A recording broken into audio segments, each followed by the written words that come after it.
જે નંદીઘરનો અત્યારે વિષય ચાલે છે એની અંદર હાલ શાખા અધ્યક્ષને છૂટા કરવામાં આવેલ છે. ડમ્પિંગ સાઇટમાં પશુઓનો નિકાલ કરવાનો લેખિતમાં હુકમ કરવામાં આવેલ છે કે નહીં, તથા તેઓને કઈ કઈ કામગીરીનો ચાર્જ આપવામાં આવેલો હતો અને કયો કયો સ્ટાફ ફાળવવામાં આવેલો હતો નંદીઘર બાબતે, અને છૂટા કરવામાં આવેલ અધ્યક્ષને મરેલા પશુઓના પીએમ રજૂ કરેલ છે કે નહીં, અને કરેલ છે તો પશુઓનો મૃત્યુનું કારણ શું છે. મોરબી નગરપાલિકા હતી ત્યારે અને મહાનગરપાલિકા થયા પછી અત્યાર સુધીમાં ગુજરાત મ્યુનિસિપલ ફાઇનાન્સ બોર્ડ દ્વારા કુલ કેટલી ગ્રાન્ટ ફાળવવામાં આવેલ છે અને તેમાંથી કેટલો ખર્ચ કરવામાં આવેલ છે અને કઈ કઈ જગ્યાએ ખર્ચ કરેલ છે. નંદીઘર રીડેવલપમેન્ટમાં કુલ કેટલો ખર્ચ કરવામાં આવેલ છે અને શું શું રીડેવલપમેન્ટ કરવામાં આવેલ છે, અને ડોગ સોલ્ટ હાઉસ બનાવવા માટે કેટલો ખર્ચ કરવામાં આવેલ છે અને હાલની કામગીરી કયા તબક્કે છે.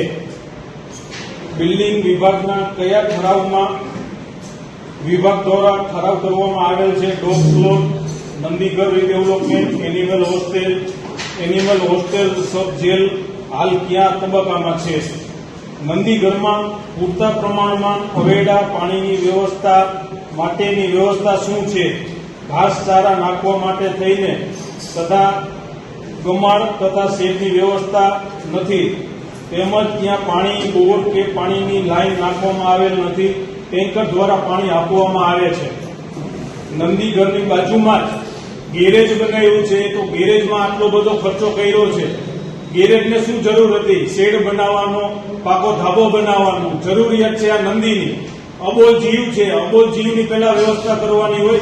ગેરેજને કઈ જરૂર નથી. ગેરેજના વાહનો કોઈ વરસાદમાં પલળશે તો એને કઈ નુકસાન નથી થવાનું. 5 દિવસની વરસાદની હેલી આવી ને એટલે ટપોટપ નંદીના મૃત્યુ પામશે. એનું જવાબદાર કોણ રહેશે? કરવાની જરૂરિયાત છે નંદીઘરનું.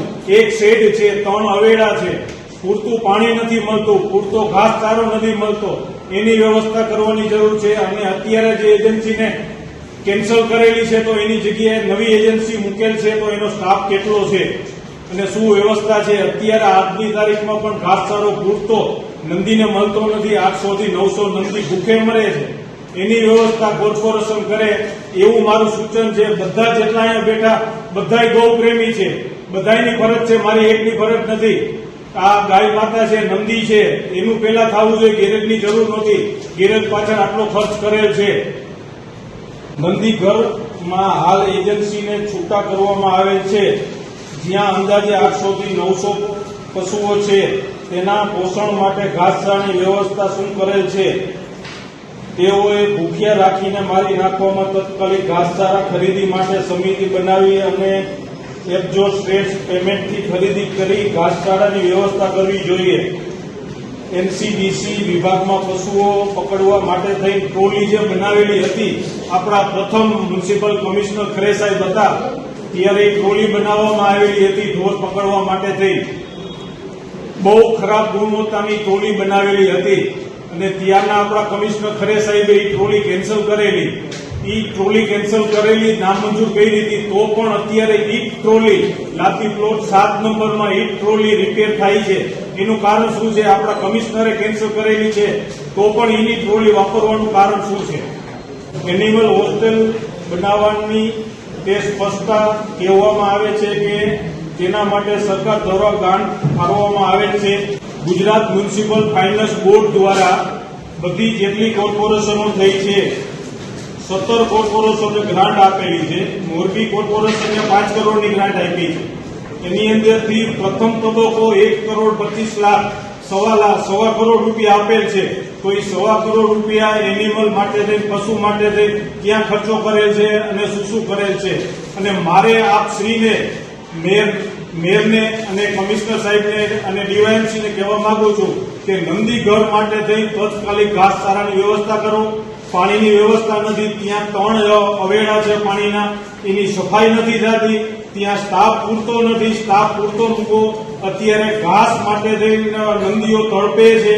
વરસાદ આવશે એટલે ટપોટપ નંદીના મૃત્યુ થશે. હું 2 હાથ જોડીને વિનંતી કરું છું કોર્પોરેટર તરીકે કે એનું તાત્કાલિક નિરાકરણ લાવો. નંદીઓના મૃત્યુ થાય છે એ ખોટું છે. આપણા માટે ગાય ઈ ભગવાન છે. આ મૃત્યુ થાય છે એના પાપના ભાગીદાર અહીંયા બેઠા ઈ બધાય થાય છે. કર્મચારીઓને તમે છૂટા કરી નાખો છો, નાના કર્મચારીઓને સજા આપીને છૂટા કરો છો.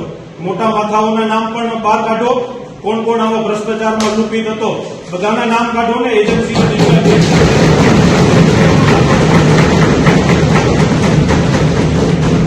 આની અંદર જે તમે શાખા અધ્યક્ષને જે તમે સસ્પેન્ડ કરેલ છે એની અંદર હું સંતુષ્ટ નથી.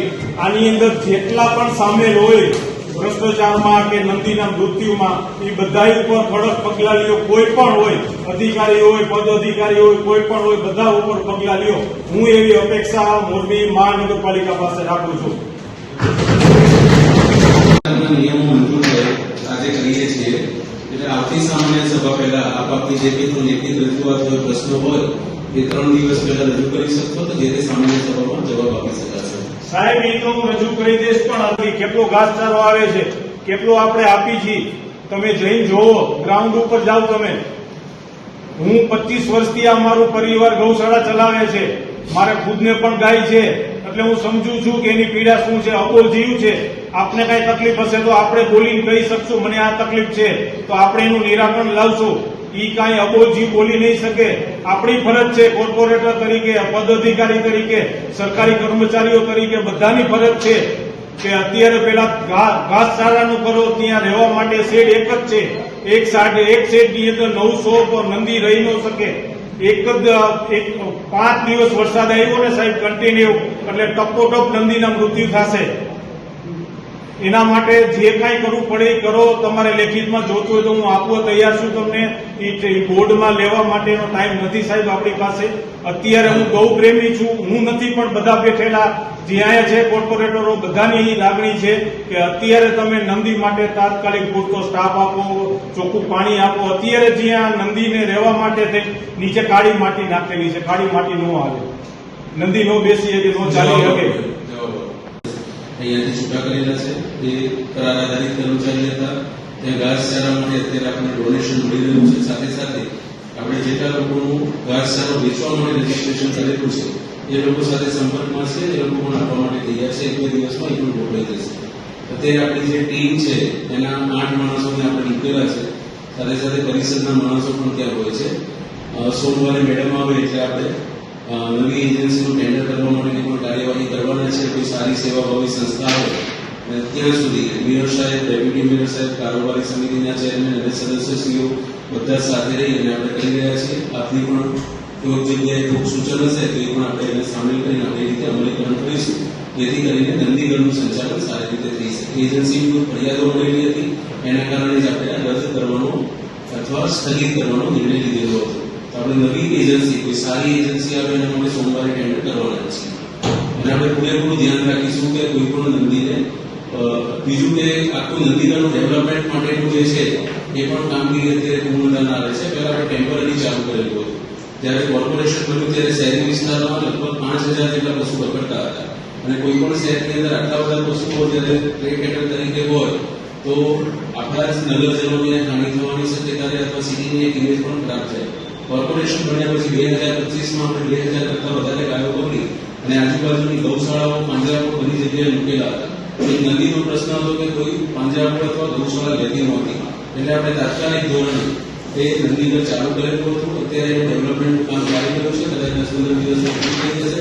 અત્યારે જે નાના મોટા પ્રશ્નો આવે છે એ પણ સોલ્વ થઈ જશે. જો કોઈ સારી એજન્સી આવશે તો સારી રીતે એનું સંચાલન થઈ શકશે. હું ડેપ્યુટી કમિશનર તરીકે આપણે ખાતરી આપું છું કે એનું સારી રીતે સંચાલન થાય એની યોગ્ય તકેદારી વહીવટી ટીમ દ્વારા રાખવામાં આવશે. યોગ્ય અને સારું કરો એવી આપ પાસે અપેક્ષા છે. ચોક્કસ.